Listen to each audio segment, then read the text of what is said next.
Hello everyone. Today we will discuss about the muscles of mastications. Muscles of mastications चार type का होता है, मेसिटर, टेम्पोरालिस, medial ट्रेगोइड and lateral ट्रेगोइड.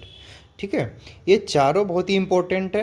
अभी आपके जो भी थ्योरी एग्जाम हो, प्रैक्टिकल एग्जाम हो और आने वाले कोई भी आप कॉम्पिटिटिव एग्जाम की प्रिपरेशन कर रहे हैं उसमें बहुत ही इंपॉर्टेंट रोल अदा करता है मसल्स ऑफ मेस्टिकेशंस. और इसको हम काफ़ी डिटेल में बताने वाले हैं, ना कि शॉर्ट्स में. ठीक है, तो मसल्स ऑफ मेस्टिकेशंस में पहले हम लोग डिस्कस करेंगे मेसिटल मसल्स के बारे में. तो मेसिटर मसल्स जो होता है उसके बारे में हम टोटल डिस्कस करेंगे. जैसे कि मसल्स का नाम यहाँ पे लिख दिए, एक चार्ट जैसे बन गया मसल्स का नाम.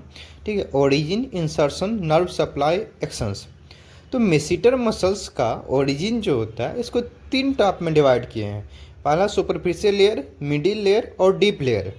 ठीक है, तो सुपरफिशियल लेयर का ओरिजिन होता है anterior 2/3 of the lower border of zygomatic arch adjoining zygomatic process of maxilla. Okay, ये डिटेल में बता रहा हूँ मैं आपको. अगर शॉर्ट में पढ़ना है तो इतना समझिए कि बॉर्डर ऑफ मैंडिबल या फिर ramus of mandible, angle of mandible पर इसका ओरिजिन होता है.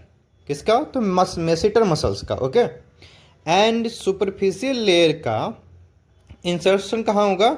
It insert into the lower part of the lateral surface of ramus. Ramus का जो लेटरल सरफेस है वहाँ पर सुपरफिशियल लेयर इंसर्ट करता है. ओके, आप कंफ्यूज मत होइएगा. मेसिटर को हम लोग तीन डिवाइड किए, तीन पार्ट में, superficial layer, middle layer and deep layer के बारे में. ठीक है, उसमें आपको अभी हम सुपरफिशियल लेयर के बारे में बताए हैं. और इसका नर्व सप्लाई, जैसे कि सबको पता है मैंडिबल में जो भी नर्व सप्लाई होता है, और मैंडिबल नर्व सप्लाई होगा पूरा मसल्स मेस्टिकेशंस में. इसमें जो ब्रांच है anterior division of mandibular nerve होगा, या फिर मेसिटल नर्व भी बोल सकते हैं, वो सप्लाई कर देगा नर्व यहाँ पर. ओके, मेसिटर मसल का एक्शंस जो होता है उसका यूज होता है मैंडिबल को एलिवेट करना, यानी कि माउथ क्लोज करेगा जब मैंडिबल को ऊपर की तरफ ले जाएगा. ओके, एंड दूसरा है कि क्लिंचिंग करना, दांत पर दांत बैठाते हैं तो क्लिंच होता है, वो करना. ये हो गया आपका एक्शंस हो गया. ये पूरा मेसिटर मसल का एक्शन बता रहा हूँ मैं. एंड ओरिजिन में बात करें तो इसका सुपरफिशियल लेयर के बाद आता है मिडिल लेयर.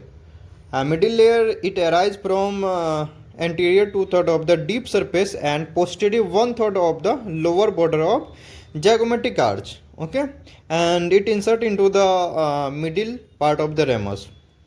ओके, ये मिडिल लेयर का हो गया. एंड इसके बाद आता है, मिडिल लेयर के बाद लास्ट है डीप लेयर. डीप लेयर में मेसिटर का जो डीप लेयर है वो ओरिजिन होता है from deep surface of zygomatic arch. याद है, डीप लेयर से याद रखना है कि ये डीप सरफेस से ओरिजिन होता है. Okay, and insert into the upper part of the ramus and crinoid process of the mandible. mandible का जो क्रोनॉइड प्रोसेस है वहाँ पे, और रेमस का अपर पार्ट में या इंसर्ट होता है डीप लेयर. तो ये मेसिटर के बारे में हुआ. इसी तरह से हम लोग आगे डिस्कस करेंगे टेम्पोरालिस के बारे में, टेम्पोरालिस मसल एंड मीडियल ट्रेगोइड, फिर लेटरल ट्रेगोइड के बारे में देखेंगे.